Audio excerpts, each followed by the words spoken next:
যেহেতু এখন তালের সিজন, আর তালের পিঠা বলতেই অন্যরকম একটি ভালো লাগা। আর আমি আজ তৈরি করেছি তাল দিয়ে অসাধারণ একটি রেসিপি। ইনশাল্লাহ আপনাদের ভালো লাগবে, পুরো ভিডিওটি দেখতে থাকুন। আসসালামু আলাইকুম, কেমন আছেন সবাই? আজ আমি দেখাবো তালের কিভাবে অসাধারণ তাল দিয়ে তৈরি করা যায় ভাপা পিঠা বা কেক। আমরা ভাপা পিঠাও বলে থাকি, কেকও বলে থাকি। আর এর জন্য নিয়েছি চালের গুঁড়া। আমার চালের গুঁড়াটি একদম শুকনো, আপনি চাইলে ভেজা চালের গুঁড়া দিয়েও করতে পারবেন।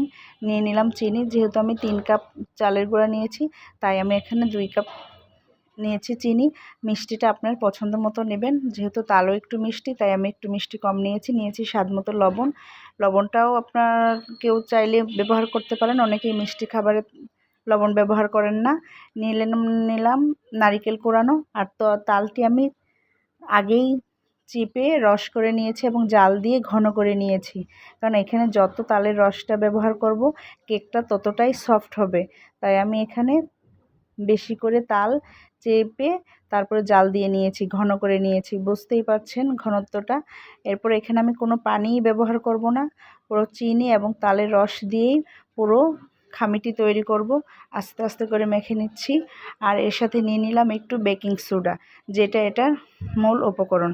আর অনেক সময় তালের কালারটা ঠিক মতো থাকে না, যদি আপনি একটা পারফেক্ট কালার পেতে চান এবং একটি গাঢ় সুন্দর একটি কালার, ইচ্ছে করলে একটু ফুড কালার ব্যবহার করতে পারেন, এটাও আপনার মনের ইচ্ছা। আমি যেহেতু ঘরে হাতের কাছেই আমার ফুড কালার ছিল তাই একটু নিয়ে নিলাম। এবার আমি রেস্টে রেখে দিব মিনিমাম 7 থেকে 8 ঘন্টা, আর যদি 10 ঘন্টা রাখতে পারেন তাহলে আরও ভালো। আমি রাত্রে এর জন্য মেখে রেখে দিলাম ফ্রিজে রেস্টে। আমার খামিটি সুন্দর মতো তৈরি হয়েছে।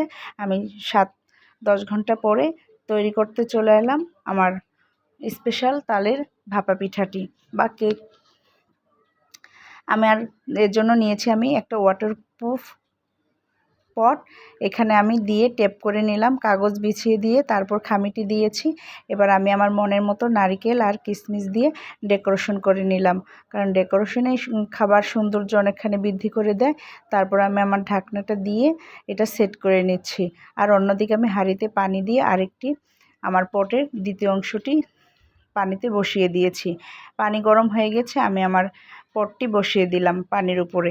যেহেতু আমার ওয়াটারপ্রুফ পট আছে তাই পটে দিয়ে দিলাম, আপনি চাইলে রাইস কুকারেও এটা করে নিতে পারেন। এবার দেখব কেমন হয়েছে। ঢেকে দিয়েছি, একটু পরে মিনিমাম আপনার 40 থেকে 45 মিনিট লাগে সিদ্ধ হতে, যেহেতু চালের গুঁড়া। আমার কেকটি বেশ সুন্দর মতো সেট হয়ে গেছে এবং বুঝতেই পারছেন হয়ে গেছে। আমি 10 মিনিট এবার রেস্টে রেখে দেব। রেস্টে রাখার পর আমি নামিয়ে নিলাম আমার আকর্ষণীয় কেকটি। বুঝতেই পারছেন কতটা সফট হয়েছে। অসাধারণ এই রেসিপিটি আপনি ভিডিওটি দেখে তৈরি করে নিতে পারবেন। ভালো থাকবেন, আল্লাহ হাফেজ।